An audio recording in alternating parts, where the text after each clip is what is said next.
नमस्कार छात्रों, आज हम कक्षा 6 की पुस्तक मल्हार का पाठ एक मातृभूमि पढ़ने जा रहे हैं। इस कविता के कवि का नाम सोहनलाल द्विवेदी जी है।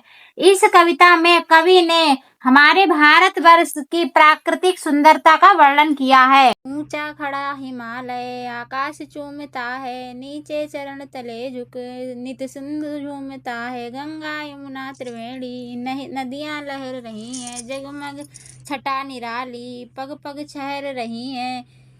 भावार्थ प्रस्तुत पंक्तियों में कवि ने भारत की भौगोलिक विशेषताओं और प्राकृतिक सुंदरता का गुणगान किया है।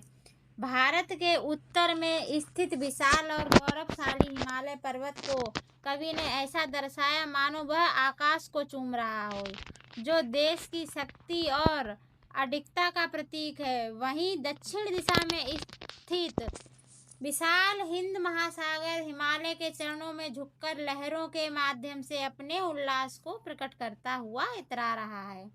कवि ने भारत की पवित्र नदियां गंगा, यमुना और सरस्वती के त्रिवेणी संगम की महिमा का वर्णन किया है।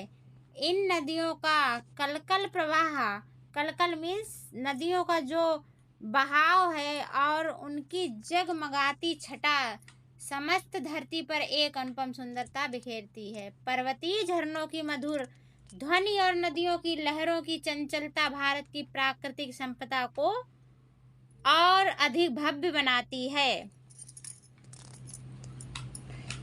वह पुण्य भूमि मेरी, वह स्वर्ण भूमि मेरी, वह जन्मभूमि मेरी, वह मातृभूमि मेरी। झरने अनेक झरते जिनकी पहाड़ियों में चिड़ियां चहक रही हैं, हो मस्त झाड़ियों में। इसका भावार्थ प्रस्तुत पंक्तियों में कवि ने अपनी जन्मभूमि भारत की महानता और पवित्रता का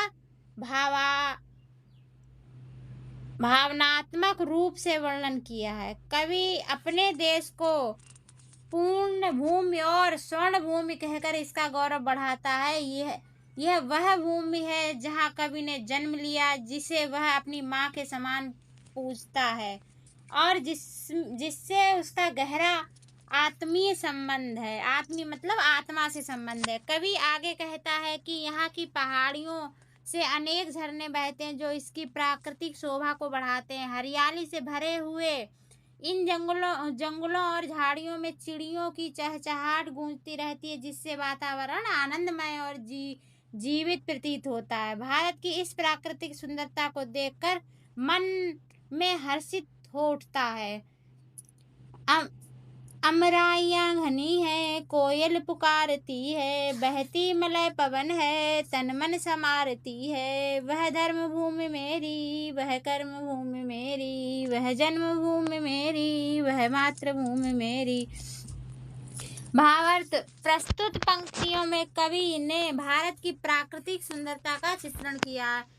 पहली पंक्ति में कवि भारत की हरी भरी प्रकृति का वर्णन करता है, जहां घने आम के बाग अपनी शीतल छाया का प्रदान करते हैं। इन बागों में कोयल अपनी मधुर वाणी में गाना गाती है, जिससे वातावरण संगीत से गूंज उठता है। मंद मंद मलय पवन, दक्षिण में चलने वाली शीतल हवा प्रभावित होती है, जो न केवल शरीर को शीतलता प्रदान करती है, बल्कि मन को भी प्रसन्नता और स्फूर्ति से भर देती है। इसके बाद कवि अपने देश की धार्मिक नैतिक महानता को रेखांकित करता है। भारत को धर्म भूमि कहा गया क्यों? यहाँ धार्मिकता का केंद्र रहा है। साथ ही इसे कर्म भूमि भी कहा गया क्यों? यह परिश्रम और वीरता का भी प्रतीक है।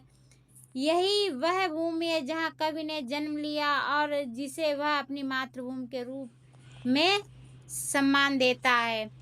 जन्मे जहाँ थे रघुपति, जन्मी जहाँ थी सीता, श्री कृष्ण ने सुनाई बंसी पुनीत गीता। गौतम ने जन्म लेकर जिसका सुयश बढ़ाया, जग को दया सिखाई, जग को दिया सिखाया।